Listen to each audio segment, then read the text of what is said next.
SLBC సొరంగ ప్రమాద ఘటనా స్థలానికి డిప్యూటీ సీఎం భట్టి విక్రమార్క స్వయంగా వెళ్లి పర్యవేక్షించనున్నారు.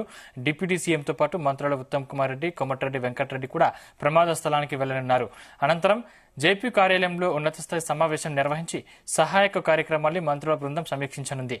దోమలపెంట సమీపంలోని ఘటనా స్థలంలోనే నిన్నటి నుంచి సహాయక కార్యక్రమాల్ని మంత్రి కోమటిరెడ్డి వెంకటరెడ్డి, ప్రభుత్వ విపత్తుల నిర్వహణ శాఖ ప్రత్యేక ప్రధాన కార్యదర్శి అరవింద్ కుమార్, ఇతర ఉన్నతాధికారులు పర్యవేక్షిస్తున్నారు.